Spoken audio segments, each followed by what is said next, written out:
ଜଙ୍ଗଲରେ ଶୀତ ଦିନ ଆସିଯାଇଥିଲା ଆଉ ସବୁ ଚଢ଼େଇ ଛୁଆମାନଙ୍କର ଶୀତ ପୋଷାକ ଥିଲା। ସେମାନେ ସମସ୍ତେ ପିନ୍ଧି ଦେଇଥିଲେ କେବଳ ଟୁନି ଚଢ଼େଇର ପୁଅ ଝିଅକୁ ଛାଡ଼ି। ଆରେ ଚାଲ ଆଜି ସମସ୍ତେ ଆମେ ନଦୀ କୂଳକୁ ଯିବା ଫୁଟବଲ ଖେଳିବା ପାଇଁ। ସେଇଠି ଭଲ ମଜା ହବ। ଏକଥା ଶୁଣି ଟୁନି ଚଢ଼େଇର ଝିଅ ତା ଭାଇ କଥା ଭାବିଲା। ଆରେ ମୋ ଭାଇର ତ ସ୍ୱିଟର ନାହିଁ, ମୋର ବି ନାହିଁ। ସେଠି ତ ବହୁତ ଥଣ୍ଡା ଲାଗିବ। ମୁଁ ନଦୀକୁ ଖେଳିବା କଥା ନ କହି ପାହାଡ଼ କଥା କହିବି।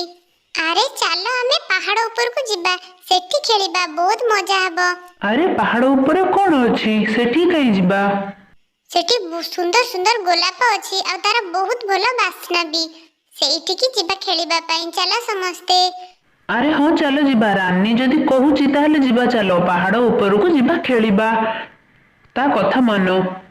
ଶୁଣ ସମସ୍ତେ, ଏ ଫୁଟବଲ ହଉଛି ମୋର।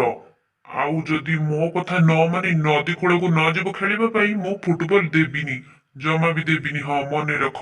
ତାପରେ ସବୁ ଚଢ଼େଇମାନେ ନଦୀ କୂଳକୁ ଉଡ଼ିଗଲେ। ଆରେ ରାଜା ଶୁଣ, ଆମେ ଚାଲ ଟିକେ ନିଆଁ ବୋହିଦବା, ବହୁତ ଥଣ୍ଡା ଲାଗୁଛି। ନା ନା ଦିଦି, ଯଦି ଆମେ ଏଠୁ ଯିବା ହାରି ସେମାନେ ଆମକୁ ଖେଳେଇବେନି। ତୁ ଯା, ମୁଁ ଯିବିନି ଜମା ବି। ତାପରେ ସମସ୍ତେ ମିଶି ଫୁଟବଲ ଖେଳିଲେ। ନଦୀ କୂଳରେ ଥଣ୍ଡା ବଢ଼ିବାରେ ଲାଗିଥାଏ। କିଛି ସମୟ ଖେଳିଲା ପରେ ଅତ୍ୟଧିକ ଥଣ୍ଡା ଲାଗିବାରୁ ରାନୀ କହିଲା, ଶୁଣ ଭାଇ, ଏବେ ବହୁତ ଥଣ୍ଡା ହେଲାଣି, ଚାଲ ଆମେ ଘରକୁ ଯିବା ହାରି। ହଁ ଦିଦି, ମତେ ବି ବହୁତ ଥଣ୍ଡା ଲାଗୁଛି। ହଁ ଚାଲ ଯିବା, କାଲି ଆସିଲେ ଖେଳିବା ହେଲା, ଜଲ୍ଦି ଯା। ମୁଁ ଆଉ ଟିକେ ଖେଳିଦିଏ, ତାପରେ ଯିବି। ତୁ ଟିକେ ଅପେକ୍ଷା କର। ବହୁତ ଡେରି ହେଇଗଲାଣି ରାଜା, ଜଲ୍ଦି ଚାଲ ଯିବା, ମମି ସେଟା ଖୋଜୁଥିବେ ଆମକୁ। ଏମିତି ରାନୀ ଆଉ ରାଜା ଦୁଇ ଜଣ କଥା ହେଲେ। ତାପରେ କିଛି ସମୟ ପୁଣି ଟିକେ ଖେଳିଲେ। ଆଉ ତାପରେ ବେଶୀ ଥଣ୍ଡା ଲାଗିବାରୁ ଚାଲ ଚାଲ ଏବେ ସମସ୍ତେ ପଳେଇବା, ବହୁତ ଥଣ୍ଡା ହଉଛି, ପୁଣି କାଲି ଆସିବା। ସବୁ ଚଢ଼େଇମାନେ ନିଜ ନିଜ ବସାକୁ ଚାଲିଗଲେ। ଆଉ ରାନୀ ରାଜା ଦୁଇ ଜଣ ତାଙ୍କ ମାଆକୁ ଅପେକ୍ଷା କରିଥିଲେ। ଦିଦି, ତୁ ମତେ ଜମା ବି ଖେଳେଇ ଦଉନୁ। ତୋର ଯଦି ଇଚ୍ଛା ନାହିଁ ତୁ କାଲିଠୁ ଯିବୁନି, ମୁଁ ଏକା ଚାଲିଯିବି।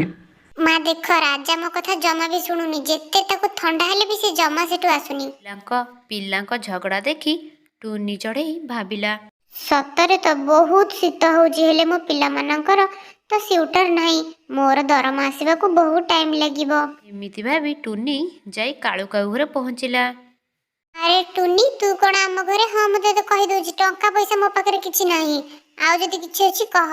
ନାଇଁ ନାଇଁ ନାଇଁ କାଳିଅପା, ମୁଁ ନା ମୋ ପିଲାମାନଙ୍କର ସ୍ୱିଟର ନଥିଲା ତ ସେଥିପାଇଁ ଆସିଥିଲି।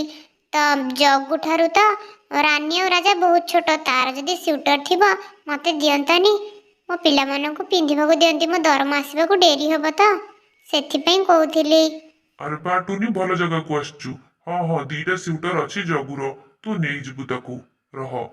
ନା ନା, ଜଗୁର ଯୋଉ ଦିଟା ସ୍ୱିଟର ଅଛି ମୁଁ ତାକୁ ମୋ ଭଣଜାକୁ ଦେବି, ମୁଁ ତତେ ଦେଇପାରିବିନି।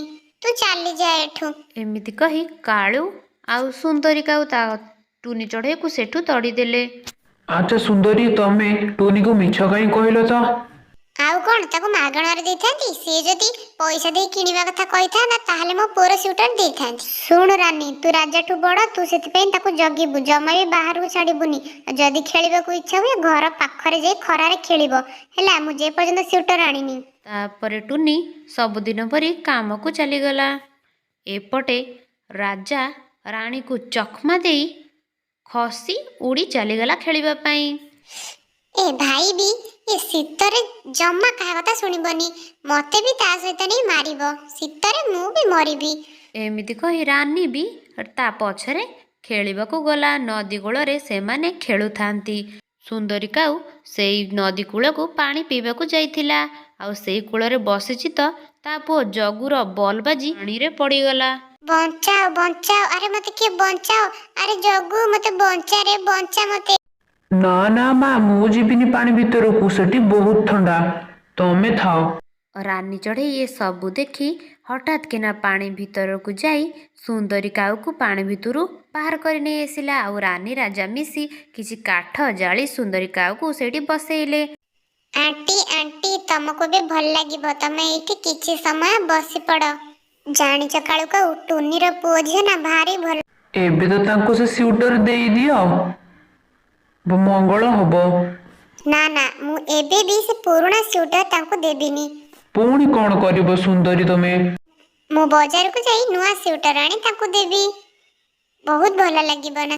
ତାପରେ ସୁନ୍ଦରୀ କାଉ ବଜାରକୁ ଗଲା ଆଉ ନୂଆ ନୂଆ ସ୍ୱିଟର ଆଣି ଏ ଟୁନି, ଏ ସ୍ୱିଟର ତ ପିଲାମାନଙ୍କ ପାଇଁ, ସେମାନେ ବହୁତ ଭଲ